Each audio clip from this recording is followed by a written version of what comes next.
Surprise surprise.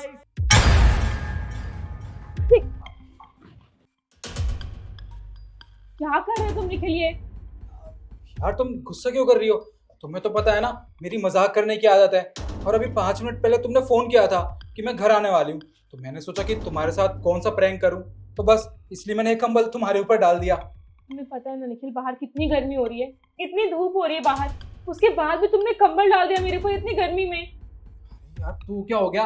मुझे पता है बाहर बहुत ज्यादा गर्मी पड़ रही है और तुम्हें भी गर्मी लग रही होगी, और तुम चिंता मत करो। तुम्हें पता है मैंने इस कमरे का ना एसी ऑन करके रखा हुआ है। तुम चलो इस कमरे में, तुम्हें आराम मिलेगा। ठीक है। साहब साहब,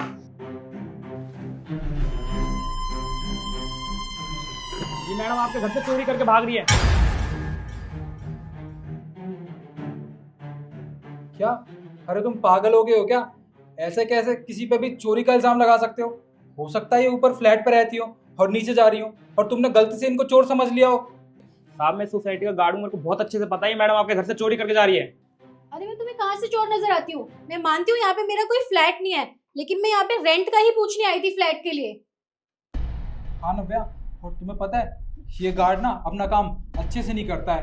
अरे तुम तो यहाँ रहती नहीं हो, और तुम्हें पता है पिछले 6 महीनों में 4 से 5 चोरियां हो चुकी है सोसाइटी में। और ये गार्ड पूरा दिन पी के पड़ा रहता है। अरे इसे याद नहीं रहता सोसाइटी में कौन आ रहा है और कौन जा रहा है, और ये इनको चोर बता रहा है।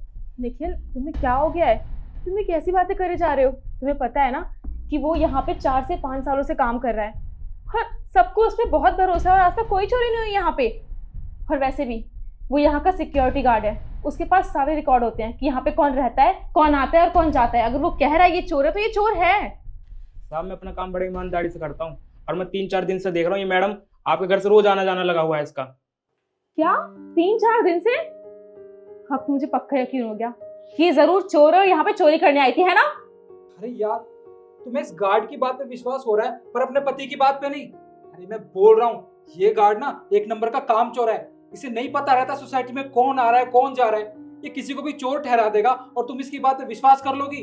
मैं बोल रहा हूँ ऐसा कुछ भी नहीं है जैसा तुम समझ रही हो। निखिल मुझे ये समझ नहीं आ रहा कि तुम इस लड़की को डिफेंड कर ही क्यों रहे हो। ना तुम इसे जानते हो और ना ही ये इस सोसाइटी की है, तो तुम क्यों इसे डिफेंड करने पे लगे हुए हो? और वैसे भी जो कुछ भी होगा वो सब कुछ सामने आ ही जाएगा। अभी मैं एक काम करती हूँ, मैं पुलिस को कॉल करती हूँ, अब वही बताएगी ये चोर है या नहीं है।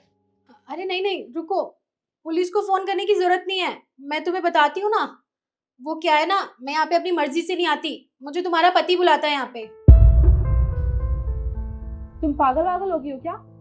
तुमने यहाँ पे चोरी की है, अपनी चोरी छुपाने के लिए मेरे पति पे इल्जाम लगा रही हो। कैसी लड़की हो तुम? अरे मैं मानती हूँ कि तुम मुझ पे यकीन नहीं करोगी, लेकिन अपने पति से पूछो ना। और देखो मैंने तुम्हें सब कुछ बता दिया है, प्लीज मुझे जाने दो। एक सेकेंड निखिल, ये सब क्या चल रहा है? ये जो कह रही है वो झूठ है ना, वो सच नहीं है निखिल? देखो नव्या, मुझे माफ कर दो, पर ये जो कुछ भी कह रही है वो बिल्कुल सच है। अरे तुम तो यहाँ पे रहती नहीं हो और मैं अकेला पड़ जाता हूँ, तो मुझे भी तो कोई चाहिए ना जिससे मैं बातें कर सकूँ। तो बस इसको मैं घर पे बुलाता था। प्लीज़ हो सके तो मुझे माफ़ कर दो। तुम्हें माफ कर दो? तुम्हें एक छोटी सी गलती लग रही है बस? तुमने मुझे इतना बड़ा धोखा दिया निखिल। मैंने तुम्हारा क्या बिगाड़ा था? और अगर तुम्हें ये सब कुछ करना ही था तो मुझे बता दिया होता ना, मैं तुम्हें खुद डाइवोर्स दे देती। पर मेरे पीठ पीछे तुमने मुझे इतना बड़ा धोखा दिया, मैंने कभी सोचा भी नहीं था। तुमसे कितना प्यार करती थी मैं, दिन रात वहाँ फौज में मेहनत करती हूँ इसके लिए, हमारे लिए, क्योंकि तुम कोई काम नहीं करते हो। और मैंने आज तक कभी भी ये जताया नहीं कि तुम कोई काम नहीं करते, बस यहाँ बैठ के खाते हो। लेकिन तुमने क्या किया मेरे साथ? तुमने मुझे इतना बड़ा धोखा दिया। लेकिन कोई बात नहीं, अब तुम्हारा सच मेरे सामने आ चुका है और तुम्हारा ये घटिया सच ना पूरे परिवार के सामने भी आके रहेगा। तुम चलो मेरे साथ पुलिस स्टेशन, मैं वहां पे तुम्हारे और अपने दोनों के परिवार को बुलाऊंगी और वही डिसाइड करेंगे कि तुम्हारे साथ क्या करना है। चलो मेरे साथ, चुपचाप चलो।